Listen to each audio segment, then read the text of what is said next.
रुक करते इस वक्त की बड़ी खबर का। बीजेपी नेता स्वामी प्रसाद मौर्य ने पार्टी से इस्तीफा दे दिया है। इस वक्त की बड़ी ब्रेकिंग न्यूज आपको बता रहे हैं। बीजेपी के सीनियर लीडर स्वामी प्रसाद मौर्य ने इस्तीफा दे दिया है।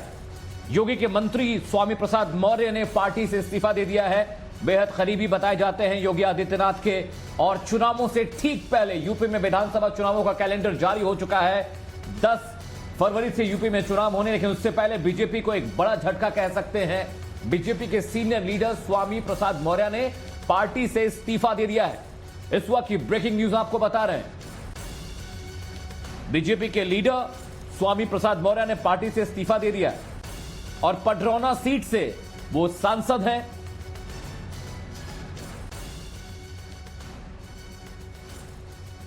और इस बड़ी खबर पर बातचीत के लिए रुक करते सीधे मेरे सहयोगी आदर्श मेरे साथ। जो आदर्श, स्वामी प्रसाद मौर्य का इस्तीफा चुनावों से पहले एक बड़ा झटका बीजेपी को कह सकते हैं।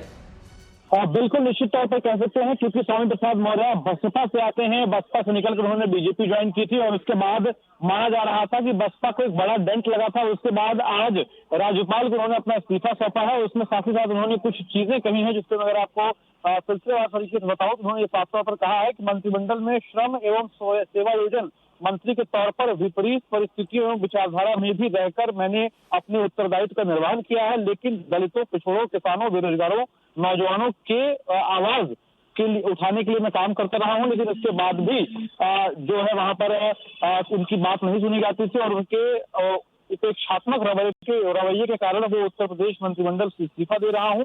इसी बात को लेकर उन्होंने इस्तीफा दिया है। माना जा रहा है कि जल्द ही किसी नई पार्टी के दामन थाम सकते हैं। पिछले कई दिनों से ये कयास लगाए जा रहे थे कि स्वामी प्रसाद मौर्य जो है वो समाजवादी पार्टी में जा सकते हैं। पिछले कई दौर की बातचीत भी उनकी चल रही थी, तो ऐसे में बहुत मुमकिन है कि समाजवादी पार्टी के साथ जल्द ही स्वामी प्रसाद मौर्य जो है वो जुड़ सकते हैं। इस वक्त की बड़ी ब्रेकिंग न्यूज आपको बता दें, स्वामी प्रसाद मौर्य बीजेपी के सीनियर लीडर ने पार्टी से इस्तीफा दे दिया है।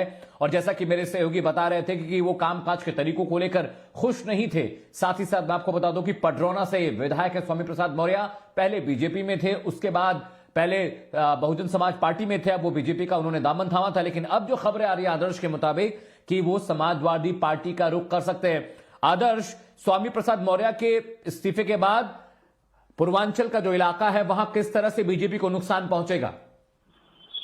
देखिए, स्वामी प्रसाद मौर्य ओबीसी चेहरों में बड़े चेहरे माने जाते थे बसपा के, और उनके आने के बाद निश्चित तौर पर एक जो गैप है वो जरूर बना रहेगा। क्योंकि इससे पहले अगर आप देखें तो जो केशव प्रसाद मौर्य हैं उनके समकक्ष उनको माना जाता था कि उनके गैप में, उनके गैर मौजूदगी में वो जगह भरी जा सकती है। अगर केशव प्रसाद मौर्य कहीं पर नहीं जाते हैं तो स्वामी प्रसाद मौर्य को भेजकर उन जगहों पर ओबीसी वोटर्स को साधा जा सकता है। और ऐसे में स्वामी प्रसाद मौर्य के जाने से निश्चित तौर पर ओबीसी समाज के जो वर्ग है वो नाराज होगा कहीं न कहीं। और इससे माना जा रहा है कि पिछले कई दौर की जो बातचीत कयास लगाए जा रहे थे कि समाजवादी पार्टी के साथ उनकी बातचीत चल रही है, समाजवादी पार्टी में वो जा सकते हैं, शामिल हो सकते हैं। ऐसे में अब ये भी कहा जा रहा है कि समाजवादी पार्टी में अंतिम दौर की बातचीत जो है उनकी जो हो चुकी है, और इसीलिए वो अब मंत्रिमंडल से इस्तीफा दे रहे हैं, क्योंकि सरकार की जो अवधि है वो भी लगभग पूरी हो चुकी है। ऐसे में जल्द ही वो समाजवादी पार्टी में जाने की घोषणा भी कर सकते हैं।